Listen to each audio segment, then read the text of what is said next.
امام احمد بن حنبل نے اپنے صاحبزادے کو شادی کی رات 10 نصیحتیں فرمائیں جو کہ آج کل معاشرے میں ہر شادی شدہ مرد کو چاہیے کہ انہیں غور سے پڑھے اور اپنی زندگی میں عملی طور پر اختیار کرے۔ امام احمد بن حنبل نے اپنے بیٹے سے فرمایا کہ میرے بیٹے، تم گھر کا سکون حاصل نہیں کر سکتے جب تک کہ اپنی بیوی کے معاملے میں ان 10 عادتوں کو نہ اپناؤ، لہذا اس کو غور سے سنو اور عمل کا ارادہ کرو۔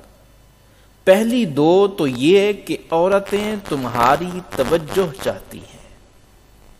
اور چاہتی ہیں کہ تم ان سے واضح الفاظ میں محبت کا اظہار کرتے رہو، لہذا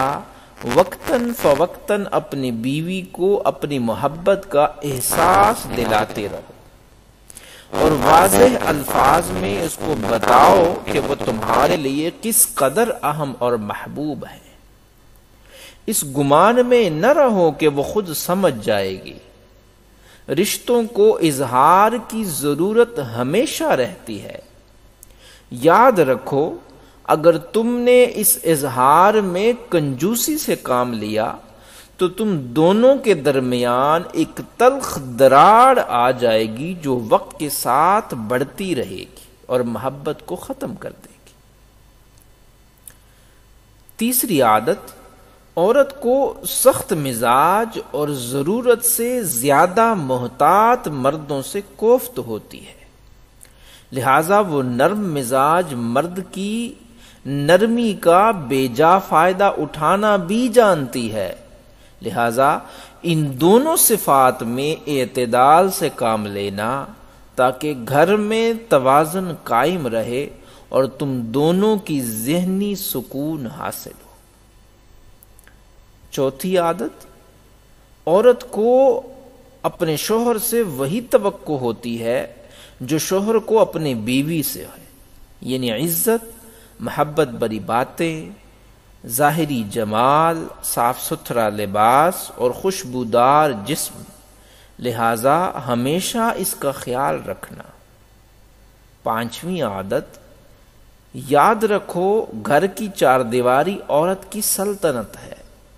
جب وہ وہاں ہوتی ہے تو گویا اپنی مملکت کے تخت پر بیٹھی ہوتی ہے۔ اس سلطنت میں بے جا مداخلت ہرگز نہ کرنا اور اس کا تخت چھیننے کی کوشش ہرگز نہ کرنا۔ جس حد تک ممکن ہو گھر کے معاملات اس کے سپرد کرنا اور اس میں تصرف کی اس کو آزادی دینا۔ چھٹی عادت، ہر بیوی اپنے شوہر سے محبت کرنا چاہتی ہے، لیکن یاد رکھو اس کے اپنے ماں باپ، بہن بھائی اور دیگر رشتہ دار اور گھر والے بھی ہیں جن سے وہ لا تعلق نہیں ہو سکتی اور نہ ہی اس سے ایسی توقع جائز ہے، لہذا کبھی بھی اپنے اور اس کے گھر والوں کے درمیان مقابلے کی صورت پیدا نہ ہونے دینا، کیونکہ اگر اس نے مجبوراً تمہاری خاطر اپنے گھر والوں کو چھوڑ بھی دیا تب بھی وہ بے چین رہے گی اور یہ بے چینی بالآخر تم سے اسے دور کر دے گی۔ 7ویں عادت، بلا شبہ عورت ٹیڑھی پسلی سے پیدا کی گئی ہے اور اسی میں اس کا حسن بھی ہے۔ یہ ہرگز کوئی نقصان نہیں ہے، نہ کوئی نقص ہے، وہ ایسے ہی اچھی لگتی ہے جس طرح بھویں گولائی میں خوبصورت معلوم ہوتی ہے، لہذا اس کے ٹیڑھے پن سے فائدہ اٹھانا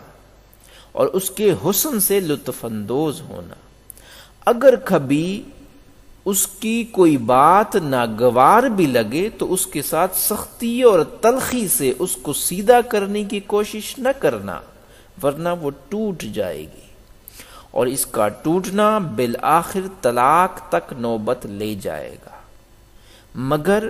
اس کے ساتھ ساتھ ایسا بھی نہ کرنا کہ اس کی ہر غلط اور بے جا فرمائش یا بات مانتے ہی چلے جاؤ،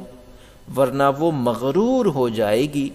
جو اس کے اپنے لیے ہی نقصان دہ ہوگا۔ لہذا معتدل مزاج بنے رہنا اور حکمت سے معاملات کو چلانا۔ 8ویں عادت، شوہر کی ناقدری اور ناشکری کرنا اکثر عورتوں کی فطرت میں ہوتی ہے۔ اگر ساری عمر بھی اس پہ نوازشیں کرتے رہو لیکن کبھی کوئی کمی رہ گئی تو وہ یہی کہے گی کہ تم نے میری کون سی بات سنی ہے آج تک، لہذا اس کی اس فطرت سے پریشان مت ہونا اور نہ ہی اس کی وجہ سے اس سے محبت میں کمی کرنا۔ یہ ایک چھوٹا سا عیب ہے لیکن اس کے اندر اس کے مقابلے میں بے شمار خوبیاں بھی ہیں، پس تم ان پر نظر رکھنا اور اللہ کی بندی سمجھ کر اس سے محبت کرتے رہنا اور حقوق ادا کرتے رہنا۔ 9ویں عادت، ہر عورت پر جسمانی کمزوری کے کچھ ایام آتے ہیں۔ ان ایام میں اللہ تعالیٰ نے بھی اس کو عبادت میں چھوٹ دی ہے، اس کی نمازیں معاف کر دی ہیں، اس کو روزے میں تاخیر کی اجازت دی ہے جب تک وہ دوبارہ صحت یاب نہ ہو جائے۔ پس ان ایام میں تم اس کے ساتھ ویسی ہی مہربان رہنا جیسے اللہ رب العزت نے اس پر مہربانی کی ہے۔ جس طرح اللہ نے اس پر سے عبادت ہٹا لی ہے ویسے ہی تم بھی ان ایام میں اس کی کمزوری کا لحاظ رکھتے ہوئے اس کی ذمہ داریوں میں کمی کر دینا، اس کے کام کاج میں مدد کرا دینا، اس کے لیے سہولت پیدا کرنے کی کوشش کرنا۔ اور 10ویں آخر میں بس یہ یاد رکھو کہ تمہاری بیوی تمہارے پس ایک قیدی کی طرح ہے جس کے بارے میں اللہ رب العزت تم سے سوال کرے گا، پر اس کے ساتھ انتہائی رحم و کرم کا معاملہ کرنا، ورنہ اللہ کے ہاں جواب دہی کا ٹائم بھی آنے والا ہے تو اس کا سوچ کے رکھنا۔